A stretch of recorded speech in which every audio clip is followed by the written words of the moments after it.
Hello students, welcome to Dr. Shreya's Planet. This is my YouTube channel and here we'll explore the Shalakya series with all the amazing lectures.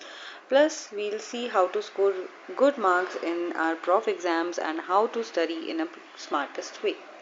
Okay so हमारी शलाख्य series में हम देख रहे थे संधिगत रोग total 9 होते हैं और इसी में हमने पुयालस उपनाह स्राव तक हमने देख लिया था। पुयालस में हमने साथ में देखा था एक्यूट डेक्रोसिस्टाइटिस, स्राव का हमने कोरिलेशन देखा था क्रॉनिक डेक्रोसिस्टाइटिस से। नाउ नेक्स्ट इज परवणी, right.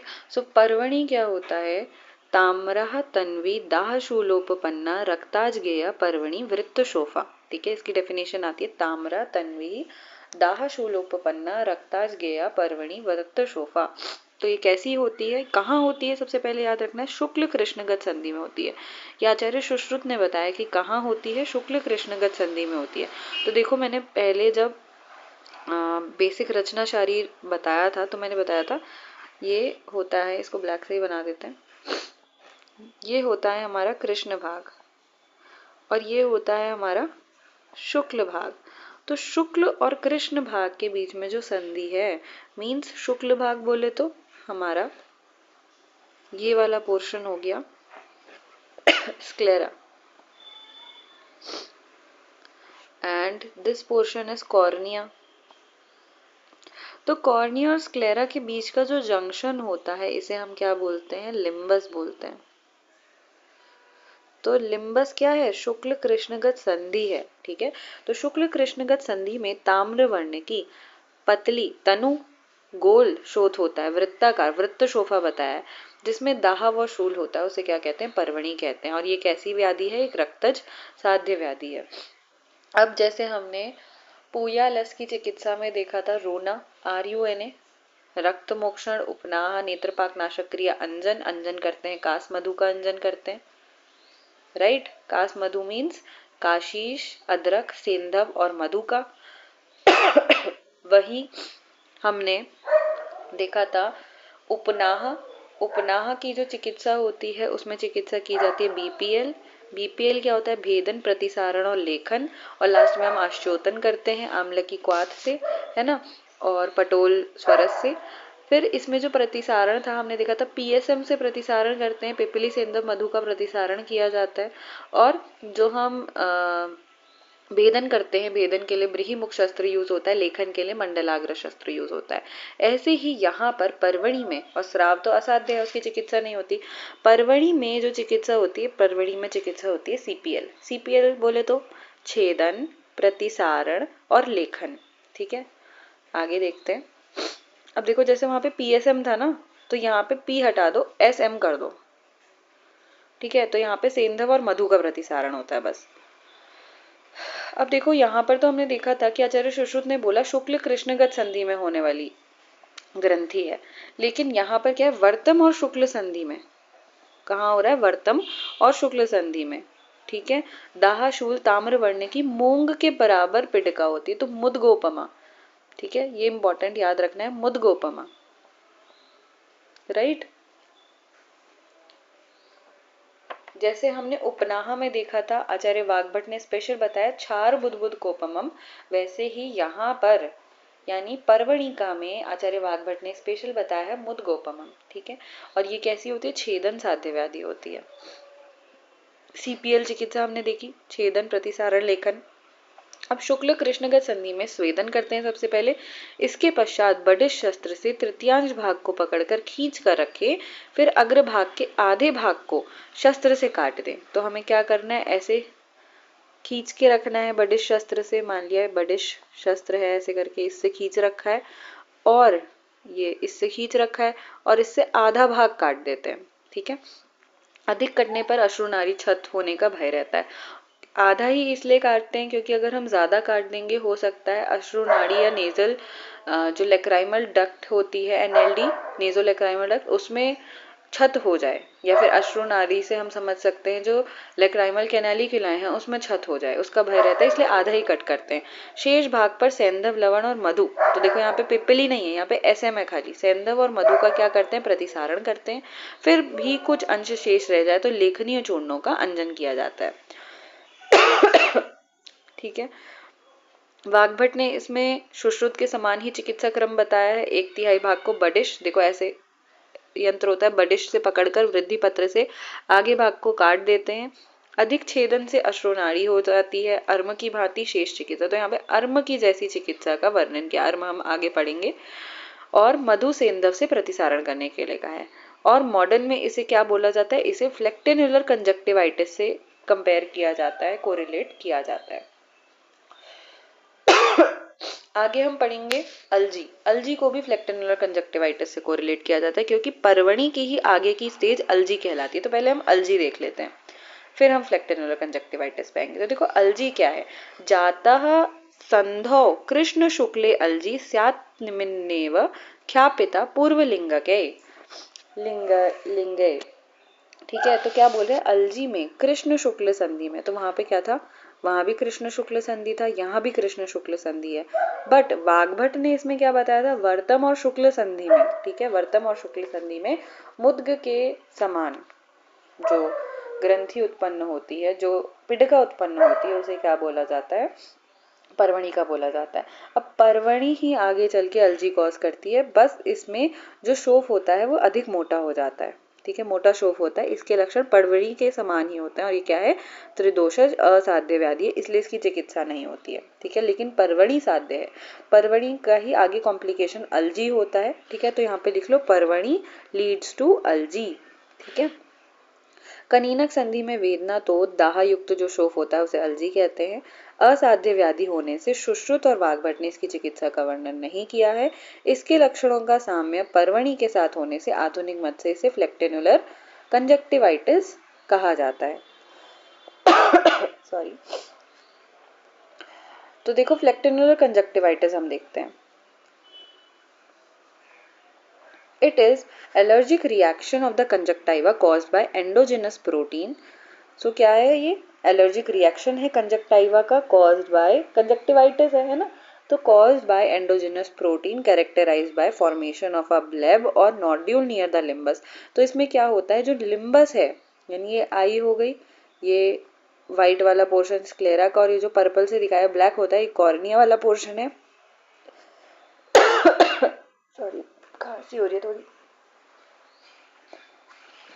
let me drink some water.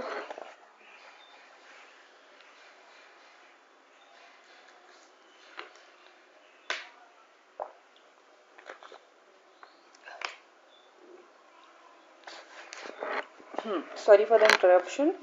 यहाँ पर हम देख रहे थे फ्लेक्टेनुलर कंजक्टिवाइटिस। यहाँ पर क्या होता है, इसकी डेफिनेशन हमने देखी, it is an allergic reaction of the conjunctiva caused by endogenous protein characterized by formation of bleb or nodule near the limbus. So here I have drawn an eye. यहाँ पर स्क्लेरा होता है white वाला portion, और ये जो purple से दिखाया this is black portion which is cornea, and cornea और स्क्लेरा का जंक्शन क्या कहलाता है, लिम्बस कहलाता है, विच इज कृष्ण शुक्लगत संधि।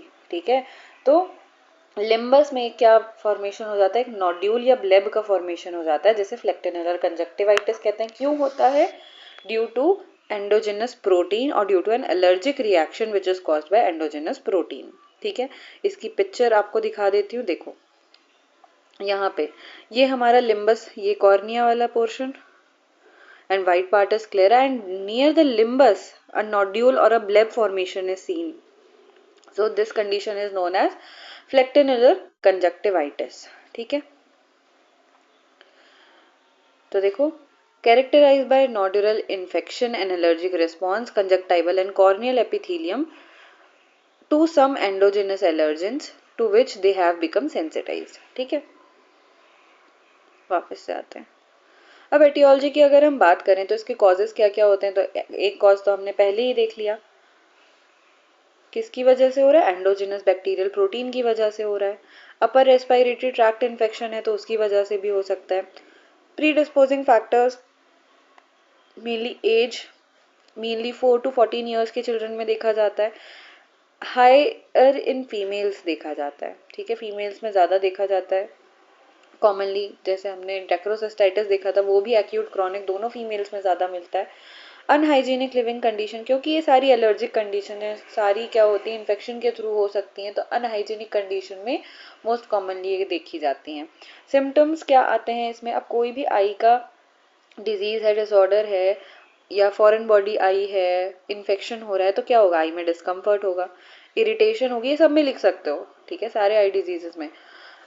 इचिंग होगी, रिफ्लेक्स लेक्राइमेशन देखने के लिए मिलेगा, ठीक है। अब साइंस हमें क्या मिलते हैं, तो देखो pinkish white nodule varying from 1 to 3 mm, ठीक है। कैसा मिलेगा, पिंकिश वाइट नोड्यूल देखने के लिए मिलेगा, हमने यहाँ पे देखा था कैसा नोड्यूल दिख रहा था, वो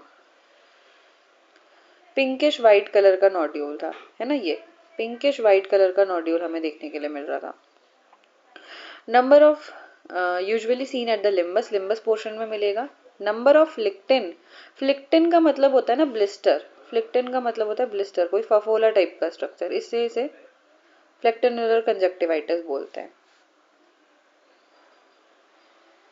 फ्लिक्टिन means blister, right, may be single और मल्टीपल, और ये कैसे होते हैं, सिंगल हो सकते हैं, मल्टीपल हो सकते हैं। Bulbar conjunctiva surrounding the phlycten becomes congested, so bulbar conjunctiva क्या होती है अब देखो, ये हमारी आई का अपर्चर है, ये आई लैश आ गई, ये आगे से, और यहाँ पे हमारी आई बॉल, ठीक है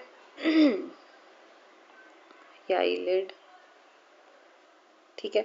अब देखो जो ये होता है, ये जो हमारा इधर है, इसके ऊपर जो कंजक्टाइवा है इट इज बल्बर कंजक्टाइवा, ठीक है। और ये जो लिड के ऊपर है that is palpebral conjunctiva.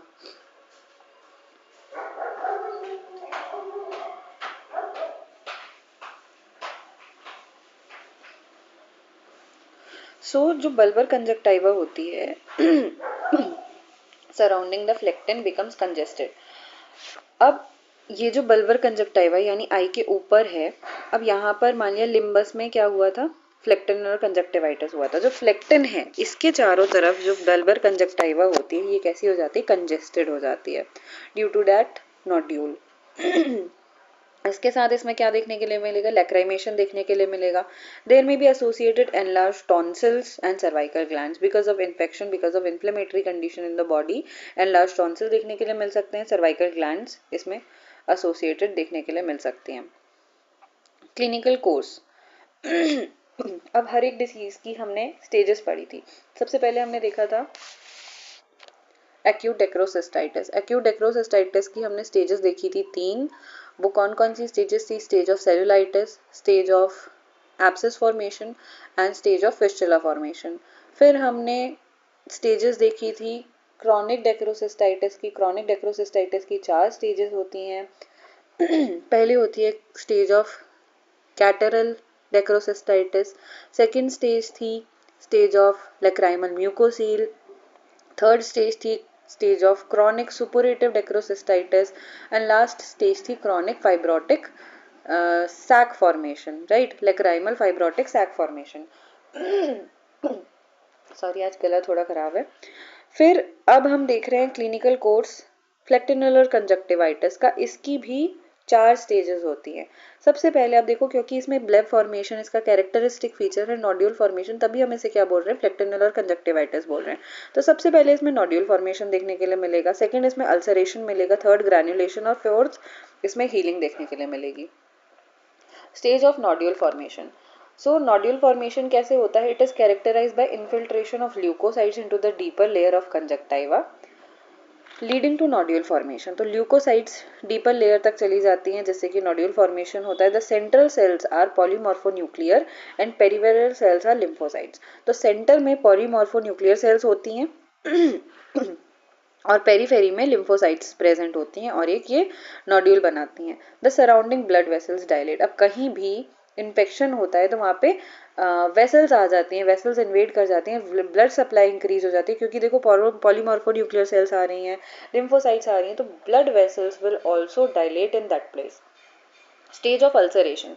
Second stage is stage of ulceration after nodule formation. So this stage is characterized by necrosis at the apex of the nodule, right? So जो nodule बनता है उसके apex पे क्या होता है, ulceration start होता है and ulcer is formed. Third stage है स्टेज ऑफ ग्रैन्युलेशन। अब क्या हुआ, नोड्यूल बन गया, एपेक्स पे अल्सरेशन हो गया, थर्ड स्टेज आती है ग्रैन्युलेशन। तो floor of the ulcer becomes covered by granulation tissue. तो जो फ्लोर होता है अल्सर का वो कैसे हो जाता है, ग्रैन्युलेशन टिश्यू से कवर्ड हो जाता है। Fourth stage is healing. So healing stage में क्या होता है, ग्रैन्युलेशन के बाद की प्रोसेस हमेशा हीलिंग की होती है। Healing usually occur with minimum scarring. So minimum scarring के साथ साथ हीलिंग प्रोसेस स्टार्ट हो जाती है। तो इसमें हमने 4 स्टेजेस देखी। Stage of nodule formation, stage of ulceration जो कि एपेक्स से स्टार्ट होता है, फिर बेस पे ग्रैन्युलेशन देखने के लिए मिलेगा, granulation, and last is healing along with minimum scarring। अब क्लिनिकल टाइप्स देखते हैं। तो क्लिनिकल टाइप्स, इसमें 3 टाइप्स के फ्लैक्टिनुलर कंजक्टिवाइटिस होता है। तो देखो, फ्लैक्टिनुलर कंजक्टिवाइटिस अगर इन्फेक्शन या इन्फ्लेमेशन सिर्फ और सिर्फ कंजक्टाइवा में हो रहा है तो it is known as flectivular conjunctivitis. It is most commonly seen variety when the conjunctiva alone is involved, right? When conjunctiva alone, सिर्फ और सिर्फ conjunctiva तक involvement है तो हम इसे क्या बोलेंगे, flectivular conjunctivitis बोलेंगे। अगर जो अगर इन्फ्लेमेशन जो है वो दोनों जगह है, कंजक्टाइवा में भी है और कॉर्निया में भी है, तो हम इसे क्या बोलेंगे, केरेटो कंजक्टिवाइटिस बोलेंगे। अगर सिर्फ और सिर्फ कॉर्निया का इन्वॉल्वमेंट है तो हम इसे फ्लेक्टिनुलर केरेटाइटिस बोलेंगे। ठीक है, नाउ ट्रीटमेंट। तो ट्रीटमेंट में हम इसमें क्या करते हैं, क्योंकि एक इन्फ्लेमेटरी रिस्पॉन्स है, इसमें रोल था पॉलीमॉर्फोन्यूक्लियर सेल्स का, लिम्फोसाइट्स का, right.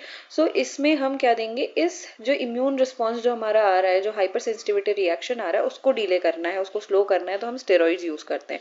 Steroids eye drops are use in this case. साथ ही साथ frequent installation of antibiotic eye drop use की जाती हैं। ठीक है, आई ड्रॉप्स यूज करेंगे क्योंकि एंडोजिनस बैक्टीरियल प्रोटीन का रोल है, तो इसमें एंटीबायोटिक्स यूज होगा। For 1% atropine eye ointment use करते हैं, should be applied once a daily in case of involvement of cornea. अगर कॉर्निया का इन्वॉल्वमेंट हो गया है तो हम 1% एट्रोपिन आई ऑइंटमेंट यूज करते हैं। ट्रीटमेंट ऑफ अंडरलाइंग कॉज, अगर कोई साथ में एसोसिएटेड कंप्लेन है, लाइक टीबी है, एडेनॉइड्स है, टॉन्सिलाइटिस है, जिसकी वजह से ये इम्यूनो कॉम्प्रोमाइज स्टेट डेवलप हुई है, और फ्लेक्टिनुलर कंजक्टिवाइटिस या फ्लेक्टिनुलर केरेटाइटिस या फ्लेक्टिनुलर केरेटो कंजक्टिवाइटिस डेवलप हुआ है, तो हमें उसको ट्रीट करना है। डिफरेंशियल डायग्नोसिस हम इसकी किससे करते हैं, एपिस्क्लेराइटिस से, स्क्लेराइटिस से, और कंजक्टाइवल फॉरेन बॉडी ग्रैनुलोमा से करते हैं। इन सभी में नोड्यूल फॉर्मेशन देखने के लिए मिलता है। और साथ ही साथ हमें क्या करना है, improvement of general health and nutrition.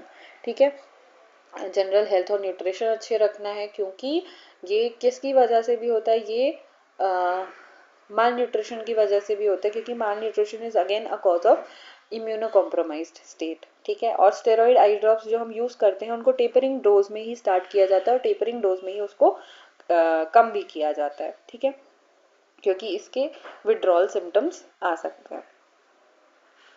तो हमने आज देखा परवणी, जिसको हम फ्लेक्टिनुलर कंजक्टिवाइटिस से कोरिलेट करते हैं। परवणी का ही आगे चल के कन्वर्जन हो जाता है अलजी में। ठीक है, और अलजी एक कॉम्प्लिकेटेड स्टेज होती है परवणी की, और इन दोनों को ही हम फ्लेक्टिनुलर कंजक्टिवाइटिस से कोरिलेट करते हैं। What is phlyctenular conjunctivitis?